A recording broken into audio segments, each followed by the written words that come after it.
Downsizing is a business restructuring strategy that involves downsizing the workforce in order to reduce costs and make an organization more competitive.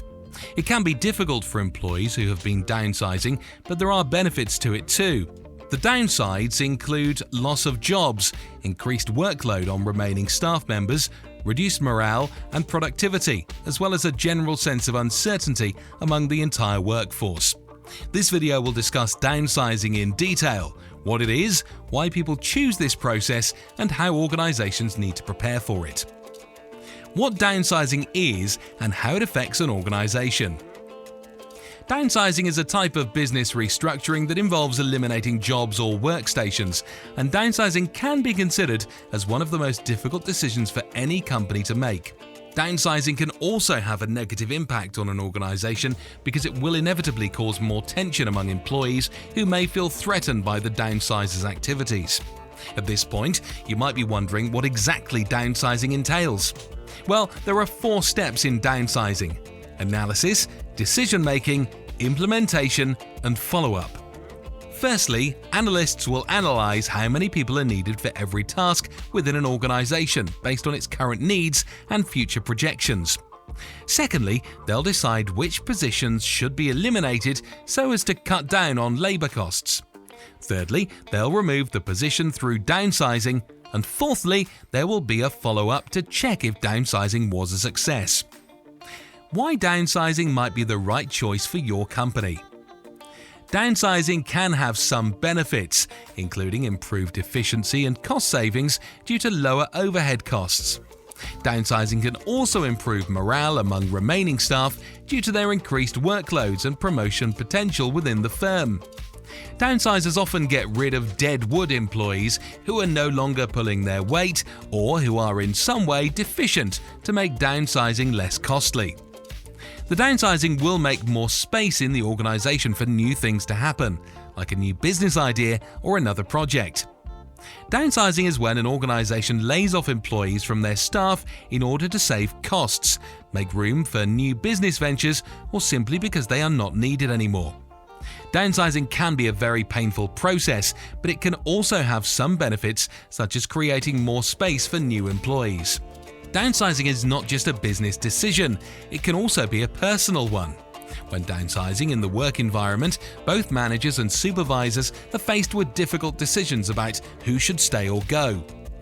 Downsizing will help create more room for future growth or innovation in an organization. Downsizing may also help the organization save costs and create more room for new business ventures or other projects. Downsizing will also improve an organization's overall efficiency levels. Downsizing can be a very painful process, but its benefits can outweigh the initial negativity. Tips for people who are downsizing. Understand why it is being done. The need. Downsizing is a process that is undertaken for various reasons. You'll need to be clear why it is being done in the first place. Is it to reduce costs, improve efficiency and output, stabilize profits, or even due to bankruptcy? Downsizing is often done as a last resort by organizations that are in need of drastic reforms and change. Ensure you have support from stakeholders internally as well as externally.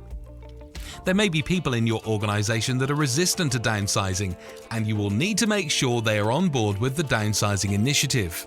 You'll also need to earn the acceptance of partners, suppliers, and customers.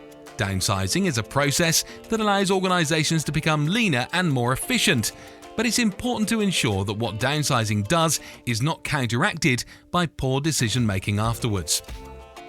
Always prepare a plan, in this case downsizing, before executing it.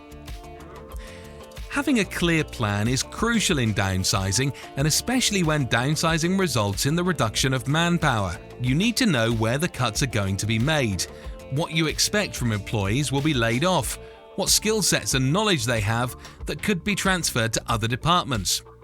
You'll also need to have contingency plans in place should downsizing result in the loss of customers or suppliers, which could really come at a bad time for your organization. Communication is key.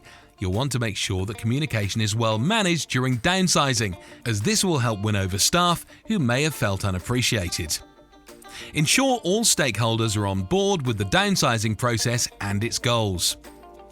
Before downsizing happens, stakeholders need to agree on downsizing and the goals. This includes downsizing the workforce and downsizing expenses. It is important to have a plan in place for downsizing. What needs to be downsized, how long will it take, who are the stakeholders, and most importantly, why this downsizing process is happening. Once all aspects of downsizing have been worked out, then business restructuring can begin. What are the 4 steps in downsizing? Analysis, decision-making, implementation, and follow-up. What is downsizing analysis? Downsizing analysis involves analyzing the downsizing process and identifying the downsizing factors that need to be considered as well as downsizing objectives. The different downsizing factors are downsizing techniques, downsizing criteria, downsizing rationale, and downsoaring benefits. There are also downsizing limitations, which may include downsizing effects on employees, downsizing effects on suppliers, and downsizing effects on customers. Downsizing effects on employees can include a potential for unemployment or reduced wage rates in the future due to skill sets not being in demand anymore.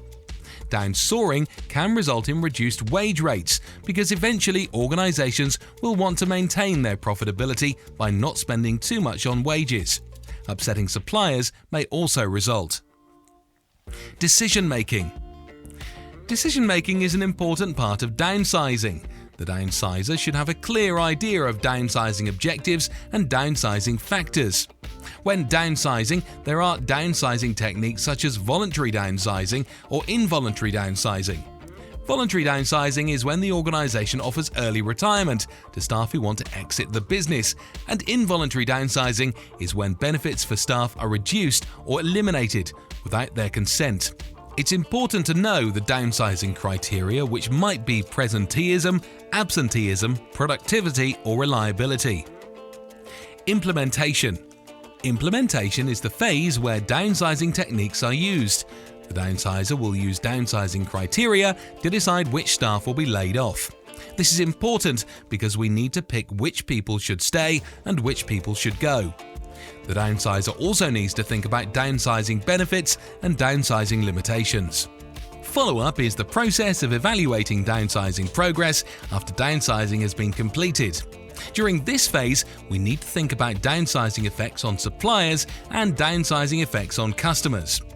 The downsizer should evaluate downsizing effectiveness, downsizing goals, and downsizing limitations.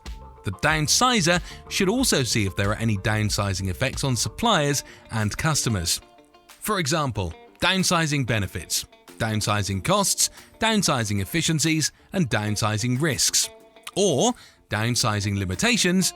Downsizers may feel a loss of control over employees, or the organization's culture could change, as well as increased job insecurity. In summary, downsizing does not work for all business models. There are many benefits of downsizing, but there are also downsides to it. Downsizing can make an organization more efficient and cost-effective, but it may not be for everyone. The benefits to organizations allow them to focus on what is important and eliminate stressors that come from too many employees or from different priorities.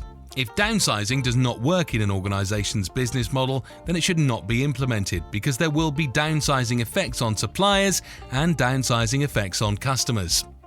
Downsizers may feel a loss of control over employees, or the organization's culture could change, as well as increased job insecurity. The downsizer should evaluate downsizing effectiveness, downsizing goals, and downsizing limitations before they continue with the process to ensure that it is worth doing. If you want to learn more about business restructuring, be sure to check out the playlist in the description below, and don't forget to subscribe for more weekly videos like this one.